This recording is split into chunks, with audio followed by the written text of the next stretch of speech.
it's David McLaughlin here. Welcome back to this series of project management videos and project management way of working.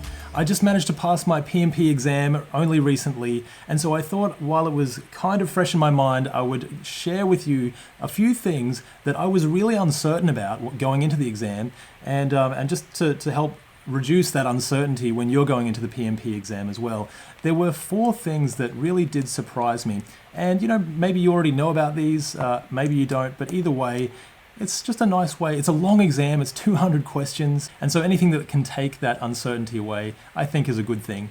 There are 4 things that really did surprise me, and just broadly the categories are Agile, first of all, was a big surprise, and I'll talk about that. The maths was also a big surprise in the exam, and I'll definitely delve into that a little bit more. The question structure, that was a really big surprise and almost a welcome surprise.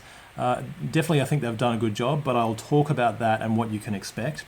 And lastly, the correct answers. This one really threw me for a curveball. Let's just jump straight into it. The first one, Agile. Now, you may have heard, obviously, more and more the world is becoming Agile. I had been under the impression somehow that there would be much more Agile, many more Agile questions on the exam. I think maybe 1 in 3, I thought, or 1 in 4 at the least. But really, when I was in the exam, there weren't any or many at all. There was an overall flavor, so maybe a high-level overarching view to include those Agile practices like servant leadership and that sort of thing. But ultimately, it was more about just general project management practices. So not a lot of Agile inclusion specifically. And that is definitely changing, and it might be different in your exam as well, because there are different question banks and they do rotate them and all the rest. So this is just a guide of what I experienced. But as you know, in 2020, that is definitely changing to 1 in 2. So the questions that you might experience will probably be more likely to be 50-50 from an Agile perspective. So the second one was the maths, and I was really expecting a lot more maths on the exam than I experienced. So again, this might be different when you do it, as the question banks can be different. But, and of course, there's a lot of maths in project management. You've got your cost performance index, schedule performance index, you've got communication channels, and then you've got estimates at completion. There's a whole bunch of stuff. There's lots of different mathematics principles that you do need to know, just in general project management when you're doing it as a job, but also in this particular exam. For my particular experience, I found there was less maths than what I was expecting. So that could be a good thing for a lot of people. But I actually don't mind maths, right? So you do need it in a day-to-day job.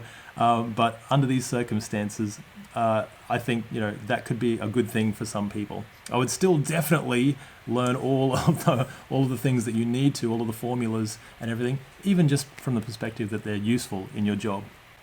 Number 3 was the question structure. So I thought this was actually really good, but it was also, to me, as a first-time exam participant, really quite daunting. The question structure, in I would say 80% of the questions, if not more, was a scenario. So it was a scenario. It was, for example, and they were always really crazy scenarios. It was like, someone else has been on a project. So you've just taken over from a project, and it's been going for 10 months, and now they've found out that it's behind schedule, and it's also over budget by $200,000 or $2 million. What are you going to do next? And first of all, I'm thinking, well, wow, isn't this great? Because it's a good representation of what would happen in the real world. So wonderful. But also, I'm looking at these scenarios and thinking, oh my gosh, I saw a lot of those. And for that, what I would recommend is that you really get to know, one, the way of work, so what happens next in your processes and the way that you would run a project. But also I would recommend really understanding the artifacts that you have to do as a project manager. So your risk register, you've got your issues register, those things. What do you need to update and at what times?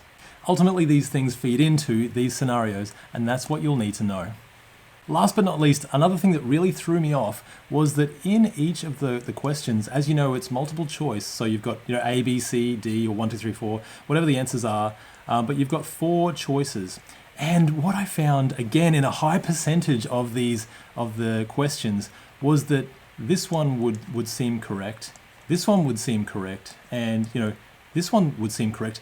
3 out of the 4 often would seem really like I could definitely answer any one of those.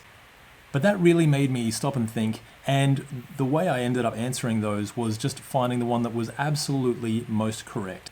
Some of them might have a small flaw in the answer, but there'll definitely be one answer, usually, and in some cases I had to take a guess, I will admit, but usually it'll be the most foolproof or the most concrete answer out of all of those ones, even though they all seem to be correct. So really know your stuff when it comes to the processes, when it comes to the project management body of knowledge. Again, the artifacts, what would you do under certain situations? Really get to know them from a real world perspective.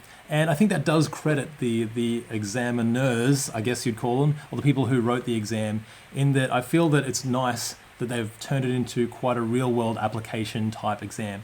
So ultimately it's a good thing, but yes, it can be a little bit daunting, and that's a little bit of what you can expect when you do the PMP exam for the first time. It might be changing in 2020 again with more agile questions. Again, probably a good thing with the way that the world is going, but I wish you absolutely the best of luck on your own experience, and I hope things go well for you. Bye for now.